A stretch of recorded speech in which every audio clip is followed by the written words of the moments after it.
যুক্তরাষ্ট্রের বর্তমান president Donald Trump তার নির্বাহী আদেশের মাধ্যমে বেশিরভাগ বিদেশি সহায়তা কর্মসূচি স্থগিত করেছেন। এর ফলে অন্যান্য দেশের মতো বাংলাদেশেও এর প্রভাব পড়তে শুরু করেছে। মার্কিন অর্থায়নে চলমান প্রকল্পগুলোর কাজ স্থগিত হয়েছে এবং কিছু সংস্থা তাদের কর্মীদের হোম অফিসের নির্দেশ দিয়েছেন। বিশ্বব্যাপী বৈদেশিক সহায়তায় যুক্তরাষ্ট্রের অবদান সবচেয়ে বেশি। 2023 সালে দেশটি আন্তর্জাতিক সহায়তার জন্য 68 বিলিয়ন মার্কিন ডলার ব্যয় করে।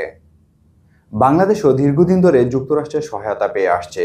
যুক্তরাষ্ট্র সরকারের ওয়েবসাইটের তথ্য অনুযায়ী 2018 সাল থেকে বাংলাদেশ প্রতি বছর গড়ে 500 মিলিয়ন ডলার সহায়তা পেয়ে আসছে। 2024 সালে এর পরিমাণ ছিল প্রায় 490 million dollar. United states agency for international ডেভেলপমেন্টের তথ্য অনুযায়ী বাংলাদেশের মার্কিন সহায়তার খাতসমূহ হল খাদ্য নিরাপত্তা, কৃষি, শিক্ষা, স্বাস্থ্যসেবা, গণতন্ত্র ও সুশাসন, পরিবেশ ও জ্বালানি, মানবিক সহায়তা, বিশেষ করে রোহিঙ্গা শরণার্থীদের খাদ্য এবং স্বাস্থ্যসেবা প্রদান ইত্যাদি। যুক্তরাষ্ট্রের সহায়তা স্থগিত হওয়ায় বিভিন্ন উন্নয়ন সংস্থা তাদের কর্মসূচি বন্ধ বা স্থগিত করেছে। ব্র্যাক সহ কয়েকটি সংস্থা তাদের কয়েকটি প্রকল্প ইতিমধ্যে স্থগিত করেছেন। ব্র্যাকের নির্বাহী পরিচালক আসিফ সালেহ জানিয়েছেন, মার্কিন অর্থায়নে পরিচালিত 6টি প্রকল্প তারা স্থগিত করেছেন। এর মধ্যে 3টি সরাসরি ব্র্যাক বাস্তবায়ন করছিল এবং 3টি অন্য এনজিওর মাধ্যমে পরিচালিত হচ্ছিল। এছাড়াও ইন্দোনেশিয়া, আফগানিস্তান, লাইবেরিয়ায় ব্র্যাক ইন্টারন্যাশনালের 3টি প্রকল্প বন্ধ রাখা হয়েছে। এই স্থগিত আদেশের ফলে অন্তত 35 লাখ মানুষ সহায়তা থেকে বঞ্চিত হবেন। বিশেষজ্ঞদের মতে 3 মাসের জন্য প্রকল্প স্থগিত হওয়ায় বাংলাদেশের নিম্নবিত্ত প্রান্তিক জনগোষ্ঠী সবচেয়ে বেশি ক্ষতিগ্রস্ত হবে।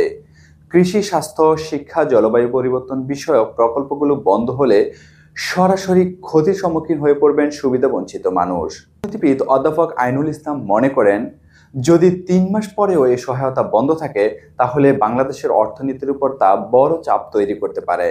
তিনি বলেন, প্রান্তিক জনগোষ্ঠী এবং ছোট উদ্যোক্তারা সরাসরি ক্ষতির সম্মুখীন হবেন।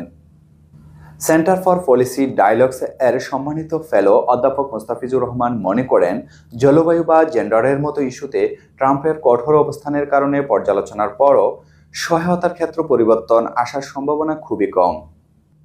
তবে ব্র্যাকের নির্বাহী পরিচালক আসিফ সালেহ মনে করেন, এখনই সব বন্ধ হয়ে যাচ্ছে না। 3 মাসের মধ্যে যুক্তরাষ্ট্র সরকারের এই সহায়তার গুরুত্ব বোঝাতে হবে। তিনি আরও বলেন, প্রান্তিক জনগোষ্ঠীর জীবনমানের অবনতি হলে তা আঞ্চলিক এবং বৈশ্বিক পর্যায়ে অস্থিতিশীলতা সৃষ্টি করতে পারে, যা যুক্তরাষ্ট্রের স্বার্থকেও বাধাগ্রস্ত করবে। যুক্তরাষ্ট্রের বৈশ্বিক সহায়তা স্থগিত আদেশ বাংলাদেশের জন্য একটি গুরুত্বপূর্ণ চ্যালেঞ্জ হয়ে দাঁড়িয়েছে। এটি বিশেষ করে প্রান্তিক জনগোষ্ঠী, এনজিওগুলো এবং উন্নয়ন প্রকল্পগুলোর উপর নেতিবাচক প্রভাব ফেলতে পারে। তবে এই 3 মাসের মধ্যে যুক্তরাষ্ট্রকে বোঝানোর সময় রয়েছে যে এই সহায়তা কেবল বাংলাদেশের জন্যই নয়, বরং আঞ্চলিক নিরাপত্তা ও স্থিতিশীলতার জন্য অপরিহার্য। ধন্যবাদ সবাইকে।